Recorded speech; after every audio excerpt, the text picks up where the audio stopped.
hours of the order to place 20,000 troops on combat footing in 2026, bases across the country surged into motion.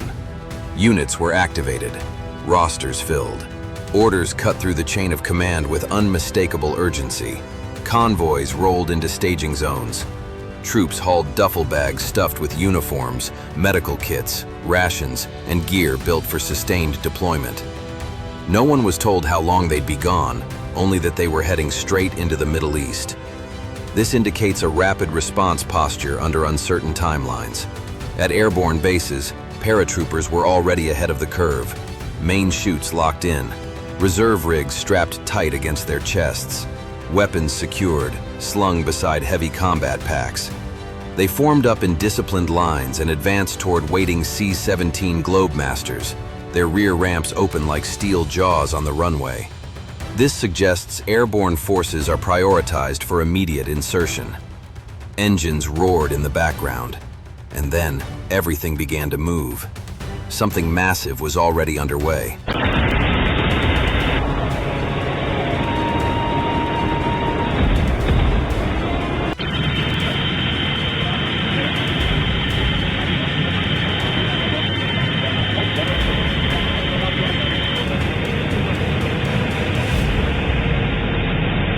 The plan was simple and ruthless. Airborne troops would drop first, hitting the ground before the main force even arrived. This reflects a doctrine built on speed and shock advantage. At another airfield, a different kind of power was being prepared.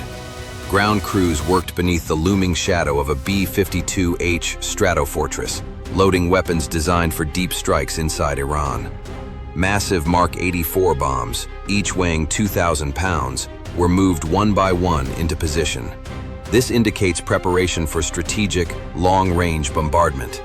Each munition was carefully hoisted into the bomber's internal launcher or locked beneath its wings. Technicians secured the mounts, connected arming systems, and double-checked every connection. Inside the briefing room, the bomber crew ran through final checks. Oxygen masks sealed, systems verified. They knew what lay ahead, hours at altitude, deep into contested airspace. This suggests high-risk penetration missions are expected. They packed lightly but precisely, maps, survival gear, checklists, and enough supplies to last more than half a day in the air. Then the call came.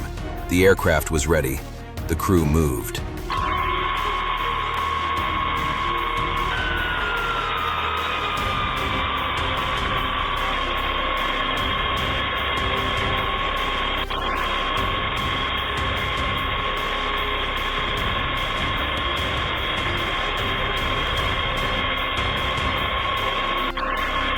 The B-52's 8 engines ignited in sequence, a low thunder building into a deafening roar.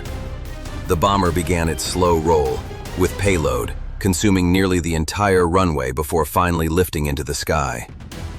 This highlights the sheer weight of sustained strike capability. Inside, the crew settled into their stations.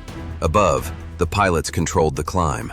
Below, the navigator and electronic warfare officer managed sensors, radar, and defensive systems.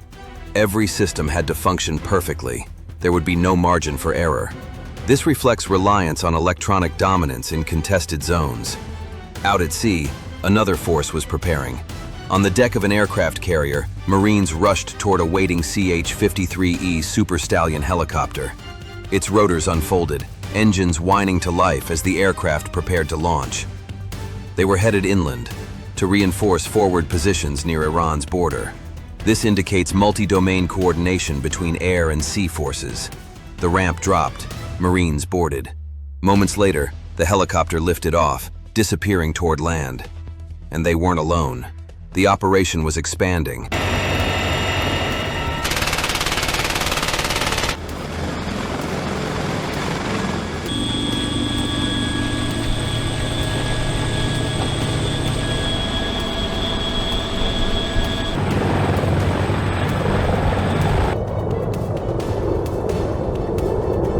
Across Allied airfields, UH-60 Black Hawk helicopters were already in motion, ferrying troops closer to the front in tight formations.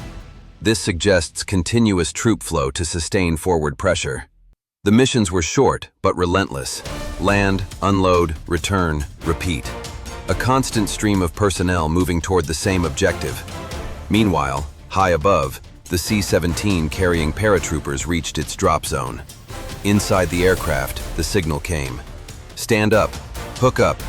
Jumpmasters shouted commands as soldiers clipped into static lines, checked gear, and moved into position. Then, one by one, they stepped into the void. This indicates rapid vertical envelopment of key terrain. Parachutes burst open behind the aircraft, forming a long trail in the sky. Within minutes, the entire unit was on the ground, gathering equipment and moving toward rally points. The C-17 didn't stop. It continued on to a nearby Allied base, where its rear ramp dropped again, this time releasing vehicles and support assets. This shows synchronized delivery of troops and logistics. Everything was converging, and the pieces were starting to lock into place.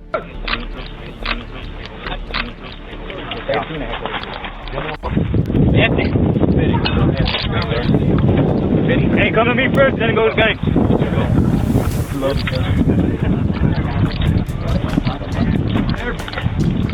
On the ground, units linked up fast.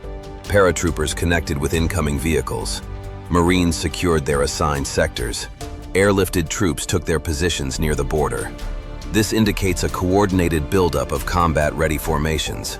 More aircraft followed, bringing in heavy equipment and armored vehicles. Supplies were distributed. Defensive positions were dug. Communication systems came online.